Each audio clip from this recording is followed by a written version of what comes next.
Applaudissez très fort pour le Seigneur Jésus. Est-ce que vous comprenez? Amen. C'est la vérité. Amen. Merci Seigneur Jésus.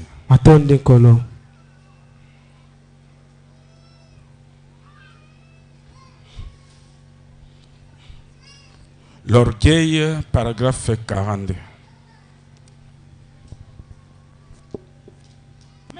Mais il est là en compagnie des riches et des orgueilleux. Yohana komi na compagnie donc lisangana na bato bazala bozui ebele bato ya ngambo komi na compagnie na bango. Ceci ne s'occupait pas du tout de lui. Makambo wana oyo tozala ngo etali lisusu yote. Les riches et les orgueilleux ne s'occupaient pas du tout de lui. Ah, ba riche na ba orgueilleux wana bazako s'occuper na yote. Il était juste un objet de divertissement. Donc yozaki kaka wana eloko moko boye ya kosepela sadi moto moko zo tonda ka ne sengo moko boye eleki kutu yo. Quelque chose que les gens devraient contempler bouche bée.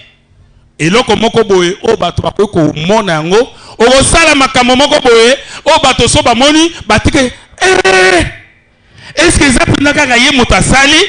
Amen, amen. Amen. Okomi na esika moko na bapaye ba riche okomi kova na bato ya ngambo oyo euti parce que balbai ki ozo kwa mama Denise nde ememi wana pe okomi kokota ndelo okomi siko na compagnie wana sikoyo kuna yo komi na ba kosepela ba vie moko za ko mene yango boye donc okosala makambo boso bato batali babi bato bazo kamwa ese zakaka yo sans doute kozanga tembe qu'il y avait dans son cœur de lui demander de faire un miracle pour lui ou quelque chose de ce genre. Kozanga tembe bato ozana posa miracle moko bo esalma c'est-à-dire ozomo nzambe na ozonga ndenge nini ndenge na koko bonga est-ce que nzambe akosalenga miracle moko te nazonga ndenge nazalaka kala ozana posa miracle moko boye nzambe asala po oza ko se souvenir ndenge ozalaki siko ozomona ke moyo ozonga na position na ezosimba te poko dia na nzela mabe ozosenga siko nzambe asala miracle moko po ozonga normal. Et pendant qu'il était assis là, nzokande tango yovandaki wana il y avait dehors dans la rue une mauvaise femme de la ville, une prostituée. Tango Yesu Kristo avandaki wana nzokande libanda kuna na nzela ezalaki na mwasi ya mabe oya ndumba penza. Nous n'entrons pas dans les détails là-dessus, vous savez ce que c'est. Ah, toko tapena na détail pena wana te po boyebi eloko nini mwasi ya ndumba pe azandegeni. Une femme de mauvaise réputation. Mwasi oyo ya réputation mabe c'est-à-dire bato nyonso bayebi ki aza mwasi mabe kibondumba maluba mabe comportement elateli soin ye nyonso tu bato bayebi comportement ki aza mwasi mabe. Une femme déchue. Mwasi wa kwe penza na se makasi ko aleki kutu biso ne tozaboni ye aza na se. Ne la condamnez pas. Ko condamné était. Écoutez. So olingo condamné okoyoka. Écoutez maintenant. Yoka siko. Avant qu'il puisse y avoir une femme déchue, liboso mwasi oyo akwebongo azala, il doit y avoir aussi un homme déchu. Peut-être un petit chéri qu'elle avait tant aimé dans son cœur. Jusqu'au moment où il l'a foulé au pied, le feu de sa vie, et cela a changé cette femme dans ce genre de vie.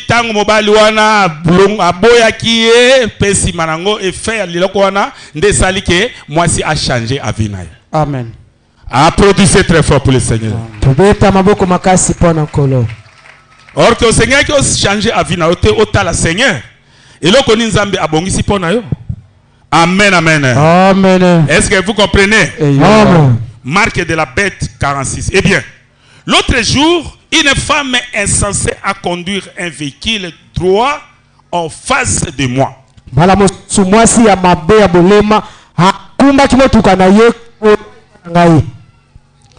jour, Mokolo mosusu. lisez frère Pierre. Eh bien, l'autre jour, Mokolo moko, une femme insensée a conduit un véhicule droit en face de moi. moi si moko boya elema, yazo me ma camion aye penda nango ti liboso nanga boye. Et elle a failli tuer 2 de mes enfants. Alinga ki abombela nga bana nanga mibale na za tambo na bango.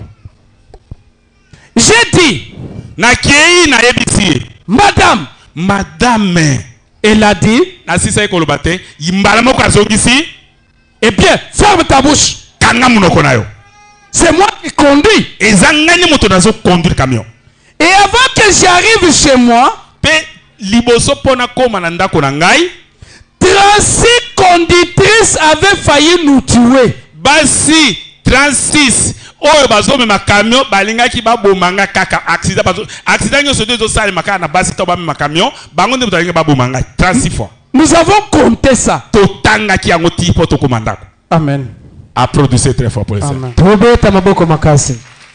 Est-ce que vous comprenez? Amen. Moi si tant azo conduire camion tomoni ke azo sal accident parce prophète ava komandako ba raté 36 fois atanga kiango eliko bani eliko bake moi si soki azo conduire ako sal accident ko conduire no camion te ko conduire même ndako ko conduire ba fer ko conduire tout.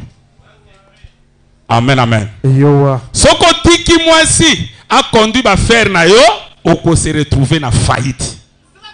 C'est vrai. Amen amen. Na lobi lelo te, mais lobi. Est-ce que vous comprenez? Amen. C'est ça. Izabongo. Comment 36 fois kaka basi. De baling basi sa vie na. Donc moi si ça zo conduire, à cause ça vie na yo.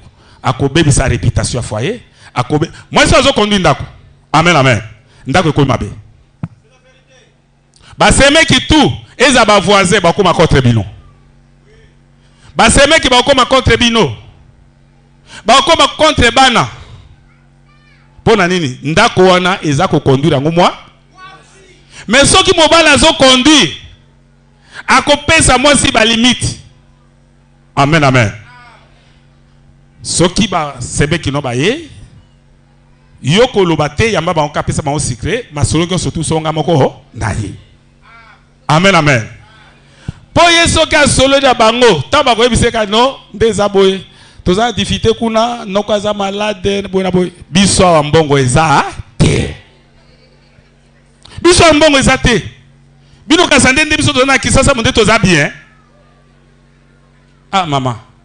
Noko azapi. Azate azonga sikote azonga masuba ba 22h 23h. Est-ce que vous comprenez? Siko tango ba famille mobile ba koyoka bongo ba bi ah moi so azamo si mabe. Biso te pa na ndeko na biso me yoka maloba zo ebisa biso. Ya lingali ya kambongo ka yeboko na famille na ye. Pona ni moi ça zo conduire ba. Azo conduire nda. A produire très fort pour les Seigneurs. Tobeta maboko makasi. Yowa. Yangwana ba ser bino bozaba na nzambe.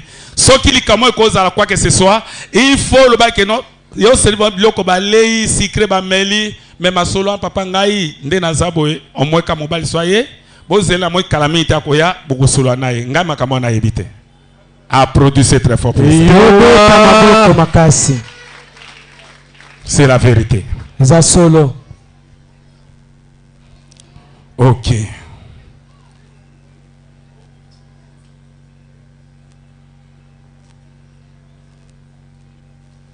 Maintenant, corriger une femme. Kosembola mwasi. Nde tozolo bya pona. Amen amen. Amen. Corriger une. Kosembola mwasi. Mbala mosusu. Tango yebi ko dresser kosembola mwasi te. Nde ndako ezokoma ba problème frère. Nazo monisa bino bango. Po boye ba nature bango ndenge bazali ndenge bakelama baza quel produit. Amen amen. Amen.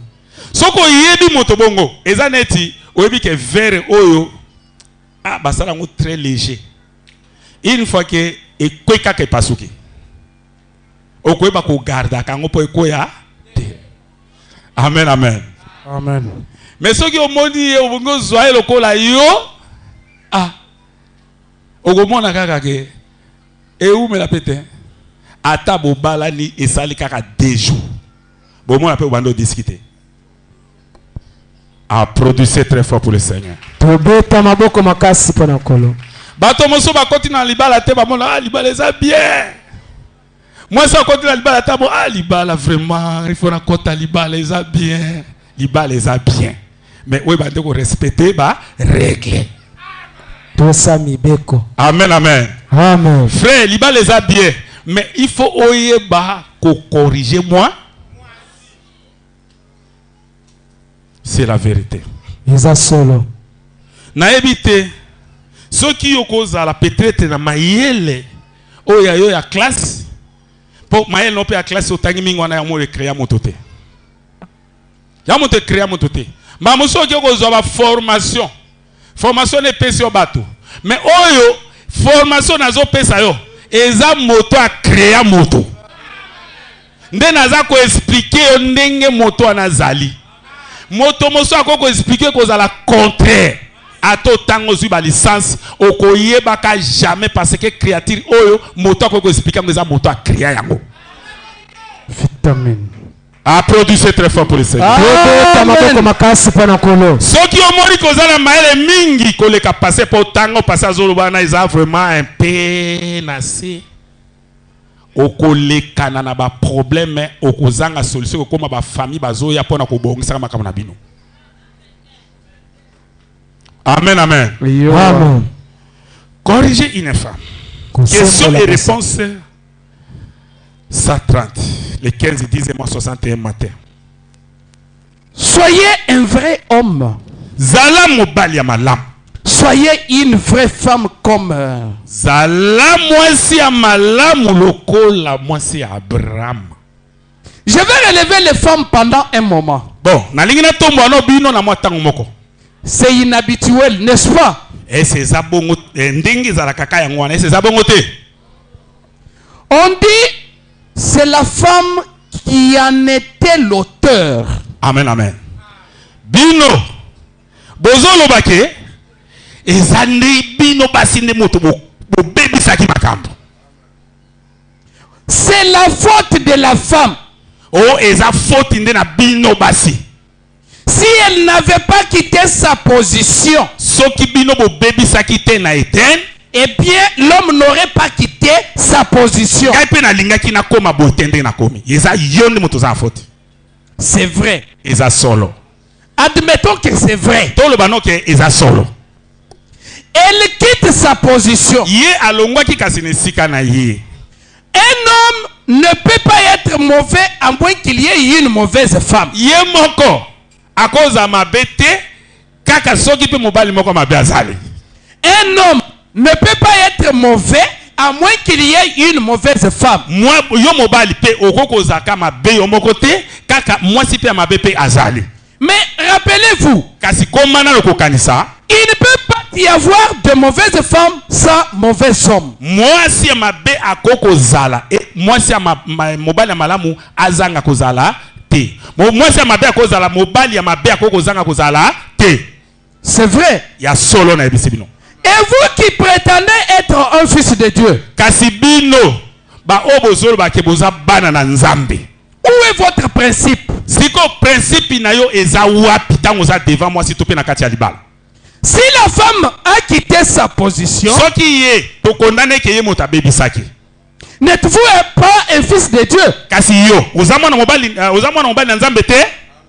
N'êtes-vous pas un vase plus élevé et plus fort? Est-ce que yo ndengo zawana oza vase te oyo oza likolo na ye osalema liboso na ye pe oza makasi mingi koleka ye?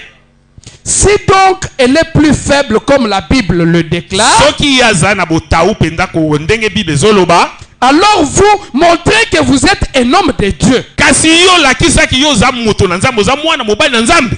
Dites-lui donc par exemple, Yo lobela ye ndakisa, ma soeur, ndeko nanga mwasi tu es dans l'erreur. yo ozana libunga C'est vrai. ya solo Je l'ai fait et d'autres chrétiens l'ont fait.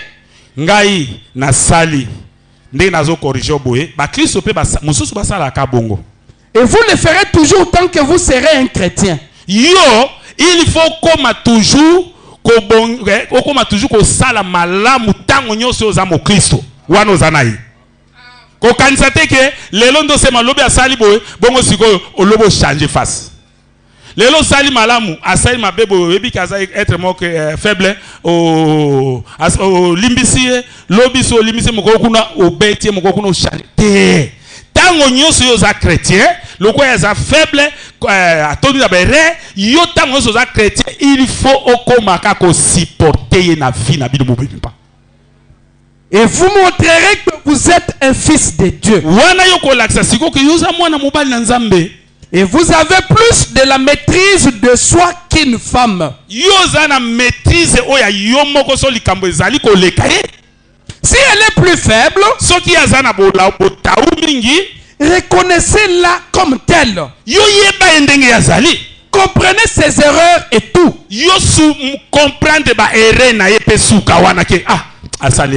Et essayez de la corriger. Mais kaka ko corriger ça les corriger assez mais ça te que au fâché na ye au lo même album mabe au lo n'importe quoi et puis ça tasso mabe nandako et dites lobilaye ma soeur nous sommes des chrétiens nous ne devrions pas faire cela. Voyez-vous, soyez un vrai homme. Soyez un enfant de Dieu. Et prenez garde aux femmes. Amen. Applaudissez très fort pour le Seigneur. Est-ce que vous comprenez? Amen.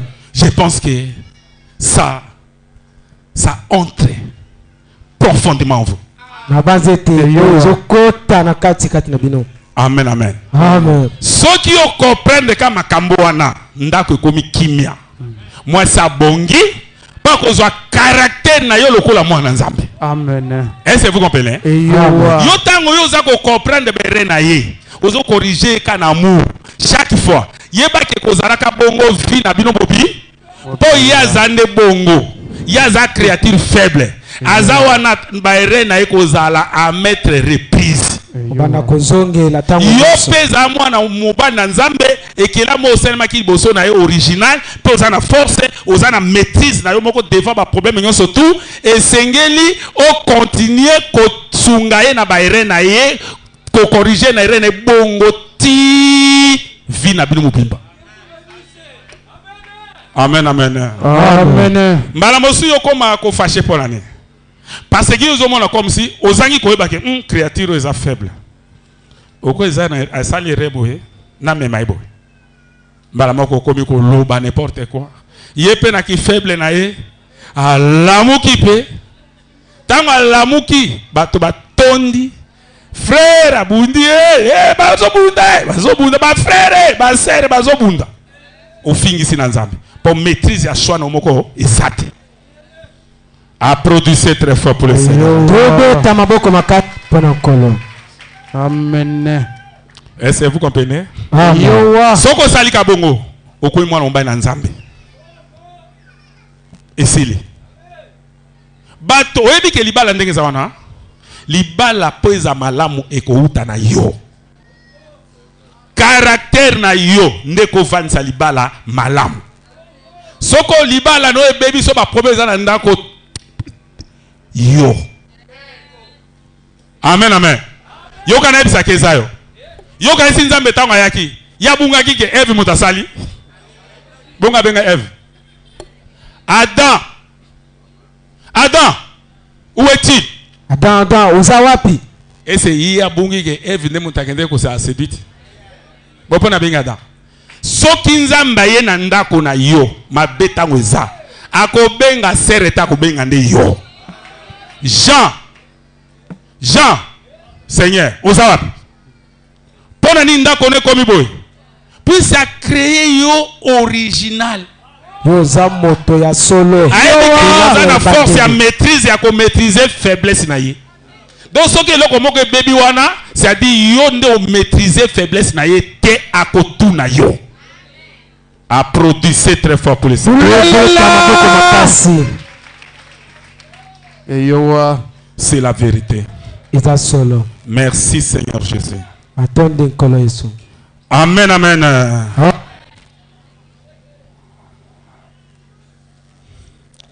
Les 6 buts de la visite de Gabriel à Daniel, 67.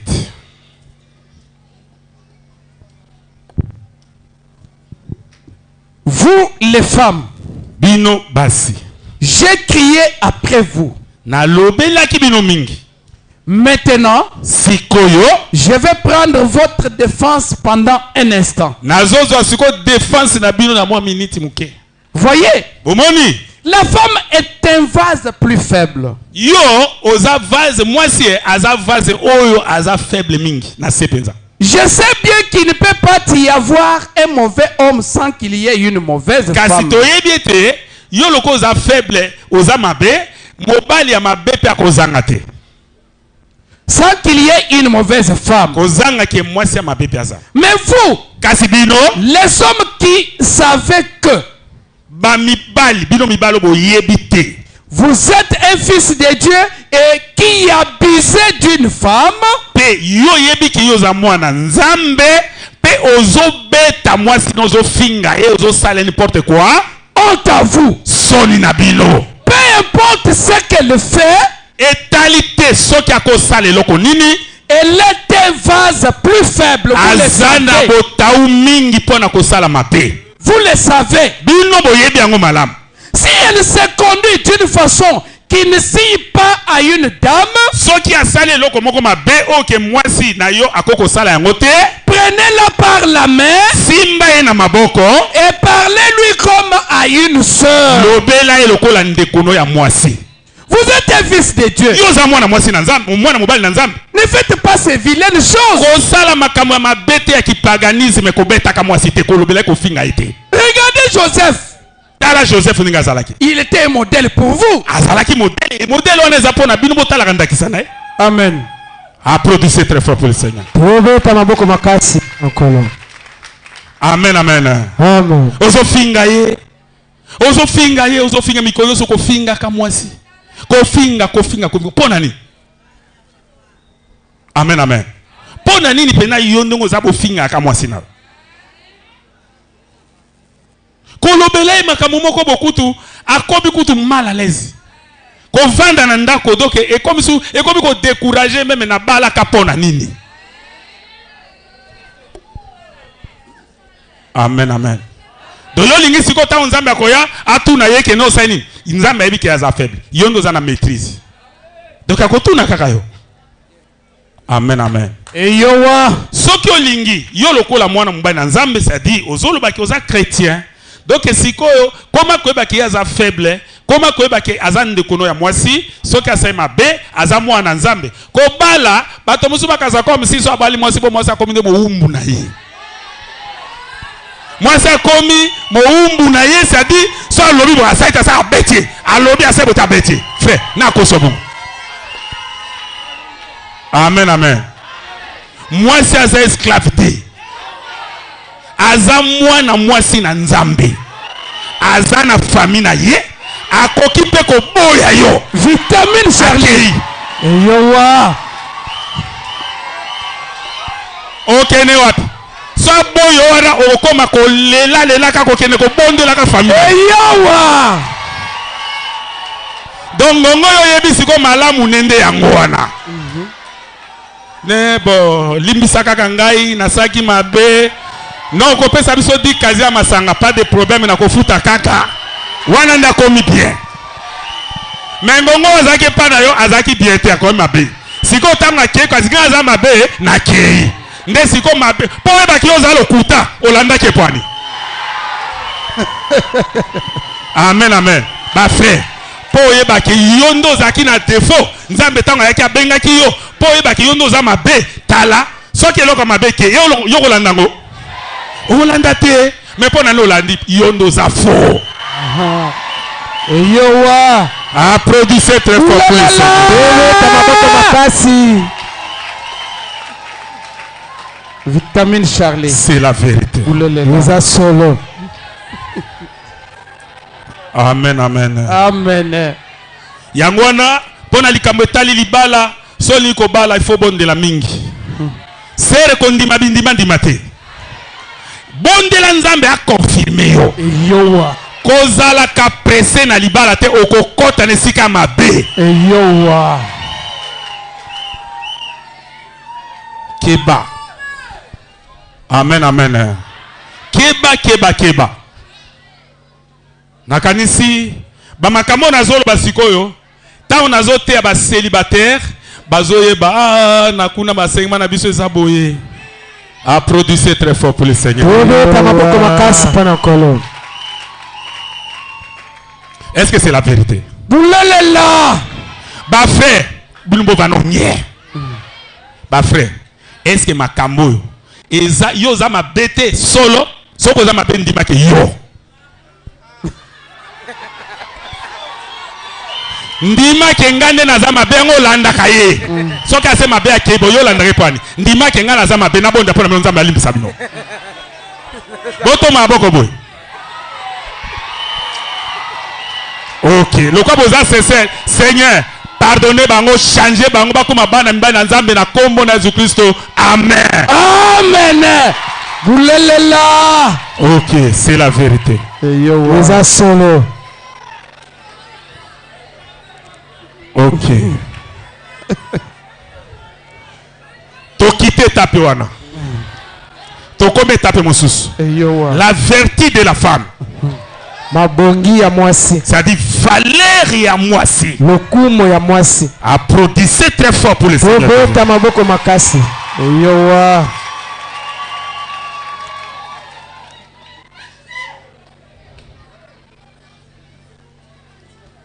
L'évasion des États-Unis 165. Regardez aujourd'hui. Talana no lelo. Prenons, comme je le disais tout à l'heure, en rapport avec la demoiselle.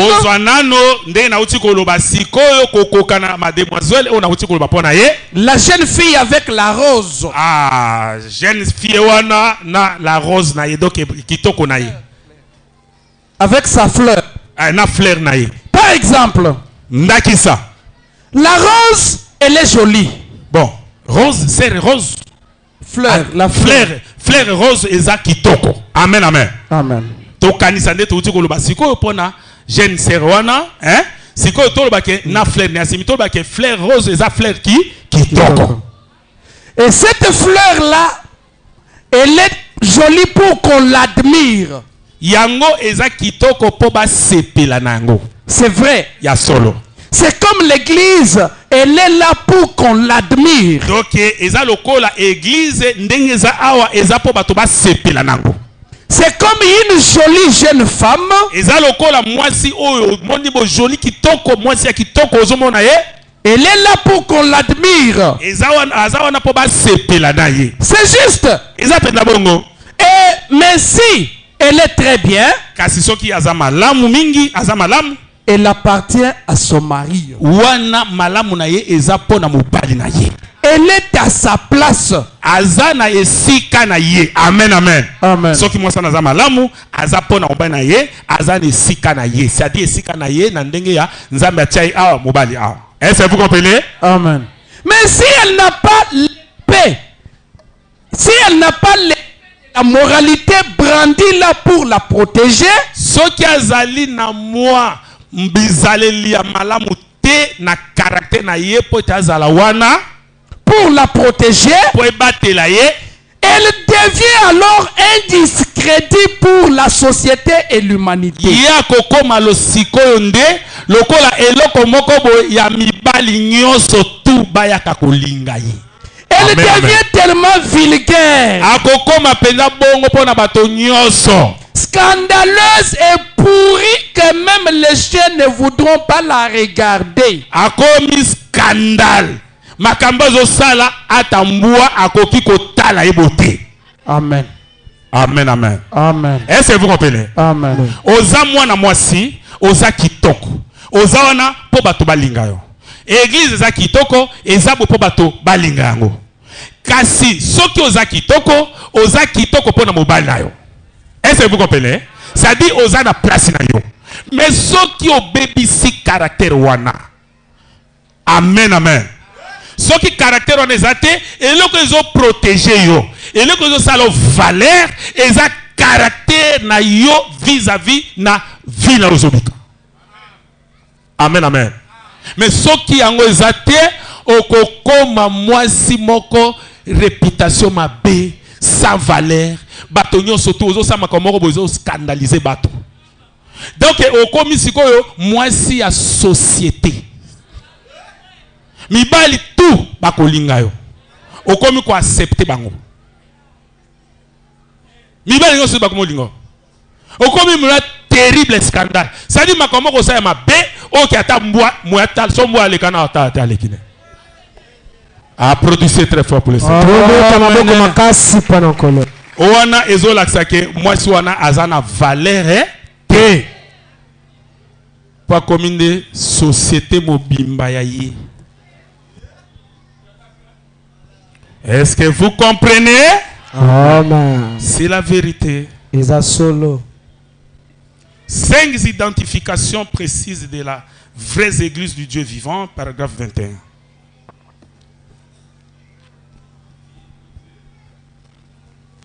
Maintenant, Jésus a dit, quiconque regarde une femme pour la convoiter a déjà commis adultère avec elle dans son cœur. Soki yo mobile otali mwasi na kitoko na ye, na lati na ye, na beauté na ye, tanga zo leka oluliye na motema na yo, o commettre na déjà adultère et lobi bongo Yesu.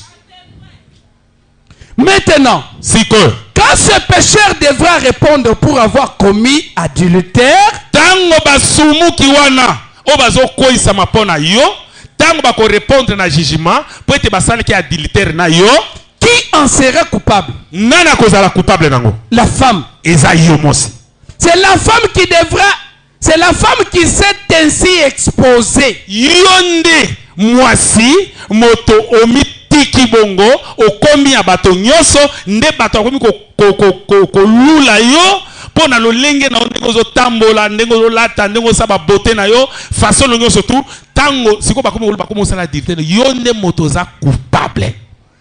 Vous pourriez être aussi pur que le lys. La lys de la vallée. Quant à la vertu, mais si vous êtes présenté en tenue immorale devant les gens,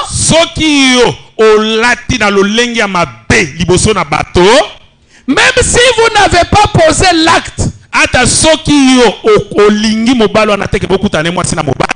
vous avez amené un homme à penser le mal sur vous.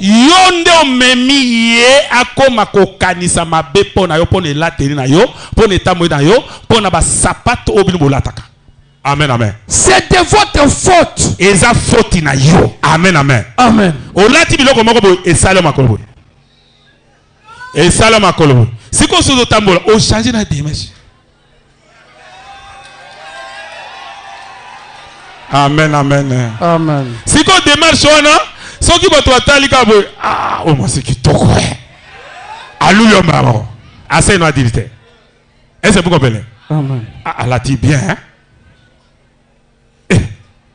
Ça qui sont vendus, hein? Bon, moi, rapide, hein?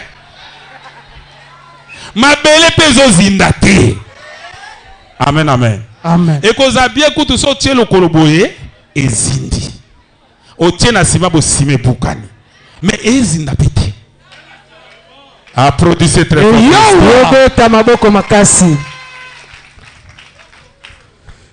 Vous avez amené un homme à penser le mal sur vous. C'est de votre faute. Jésus a dit que vous serez coupable d'adultère. Et un adultère n'entrera jamais au ciel. Amen. Applaudissez très fort. Amen, amen. Amen. Ce qui a adultère à kokota beaucoup na likolo, ce qui a adultère à kokota tena beaucoup na likolo, yo oza mwana nzambe ko sala ngo te. Sera zole ka kuna zolula. Ah, c'est adultère. Okota te. Yépe assaille dans adultère. Donc ceux qui assaillent bon yo ko ça parce que ça que yo commettre adultère na. Mais ceux qui ont mis protéger na passé na yo, moyen le connaissait mais athée c'est-à-dire otike non être yépe asali. Applaudissez très fort pour les Seigneur. Est-ce que vous comprenez? C'est la vérité. Namoni leo to umelate. Lelo to umelate. Kalamingi te aussi là. L'unité 133. Mais je m'imagine que ces jolies femmes quinoises sont très belles. Amen, amen. Nazolo baboye. Basi bino ba quinoise oza kitoko mingi ya solo apesa vrai. Peut-être elles se sont maquillées. Mbana mosu kitoko na ye e utinde la ba maquillage ya tche. Certaines, comme quelques-unes de ces Jézabel modernes d'aujourd'hui. Ah, ba mosusu baza lokola ba oyo na tango wana ya Noé tope Jézabel oya lelo. Cependant, nzokande à toutes les femmes. ezaba sinyo so tuté. Amen, amen. Amen. Ezaba sinyo so. Je pense qu'une véritable femme est un joyau. Kasi nazoka c'était moi si oya malamu aza penza joyau donc kitoko. Louez Dieu pour une vraie dame. Kumisa nzambe tango zumwa si malamu. Ce sont des servantes de Dieu. Baza basali na nzambe ya basi. Mais une vraie femme est pareille à un vrai homme. Mobali mwasi ya malamu ya ndengo na lokola bana nga bazaboye esenge pezwa mobali ya malamu. Non mobali ya mabe. Ils suivront la parole de Dieu sans s'occuper de ce que le diable dit. Ye akobanda kolanda liloba na nzambe sa kolanda te o diable azoloba. Ça dit tant bazo déranger ya kolanda ngo te. Ya zolanda ka parole de Dieu. Ou de n'importe quelle fausse chose. Tope makamunyo surtout ya mabe o ya kolanda ngo te. Amen. Applaudissez très fort pour le Seigneur. Est-ce que vous comprenez? Amen. C'est la vérité. Merci Seigneur Jésus. Le mariage et divorce, c'est paragraphe 83. Tiens. Remarquez. Rien n'a été conçu pour tomber aussi bas. Et là, comme mon côté, la maki, pona koko ya penana sekuna te. Vous pourrez être souillé qu'une femme. Topé et comme un mbindo lokola mwasi ezate. Un chien ne peut pas le faire. Mboa akosala ngote. Un cochon ne peut pas le faire. Ngula koko sala te.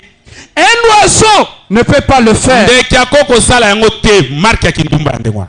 Il n'y a aucun animal qui soit immoral ou qui puisse l'être, car il n'a pas été conçu de façon à pouvoir l'être. Ata nyama moko te. Akoko sala lolenge ya kindumba ya ndengo wana. Pete ye akelama te lolenge na ye akoko sala yango te. Akelama ta lolenge wana pe akosala yango te. La femelle du cochon ne peut pas être immorale. Mwasi nyama ngulo ya mwasi akoko koma tena bizaleli ya mabende ngwana kwa basi mwasi ya moto. La femelle du chien ne peut pas être immorale.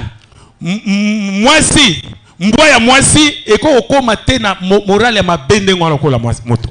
La femelle de l'oiseau ne peut pas être immorale. Ndeke ya mwasi akoko koma bongo te.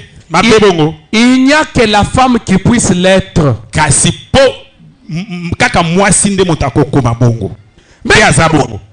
Maintenant, vous voyez où Satan est allé.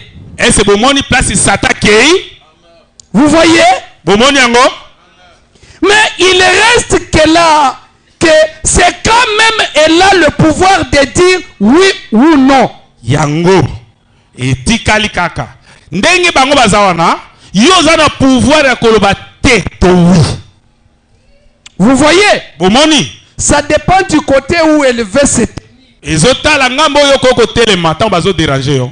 Maintenant, siko nous pouvons voir clairement la sémence du serpent. toko komona penza polele semence ya nyoka Ici, par où elle est entrée. awa bisika oyo nyonso tu esika bazali Par où la sémence du serpent est entrée. esika oyo semence ya serpent ekotaki na nzela ya mwasi. Il n'y avait qu'un endroit où il pouvait aller. Il n'y avait qu'un endroit. ezala kaka ye azali kaka na nzela moko oyo akokoleka. Amen, amen. Amen. sadi na bakreatire nyonso oyo esalemaki liboso ke mwasi aya yango eza bakreatire original. Mwasi ayaki na nsima aza sous-produit. Donc ye moto asalemi mpo azala suye. Ye moto asali mpo na morale ya mabe.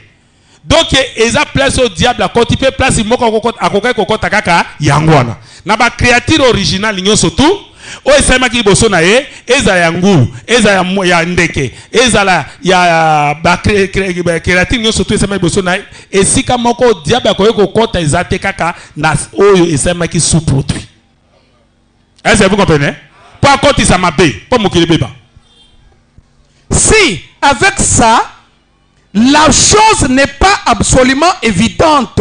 Ah, po na bongo likambo yango penza eza penza bongo te. On est aveuglé. Bakangi miso.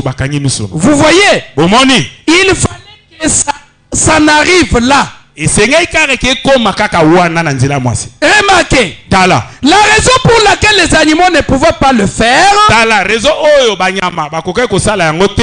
C'est parce qu'il faisait partie de la création originale. Te bango bakelemaki liboso. Baza partie ya création originale. Mais la femme ne faisait pas partie de cette création originale. Kasi mwasi asalemaki te liboso na ba créature originale wana ya asalemaki sima za sous-produit. Eh bien, Malam. nous allons remonter dans le passé pour découvrir cela et ensuite namonisaki bino ngo déjà liboso po bo comprendre makambo wana pe sima nango boye bandenge ezali. et ramener cela jusqu'au temps moderne dans le Testament. Pe to memango ti lelo na kati na testament. Amen. Applaudissez très fort pour le Seigneur. Tobeta maboko makasi mpona nkolo. Est-ce que vous comprenez? Amen. Donc suiri wana kaka na nzela oyo ya mwasi nde yango ezosalema. Mais na nzela ba créature originale diable akokai kokota kuna te po akokai kozwa esika te. Amen, amen. Amen.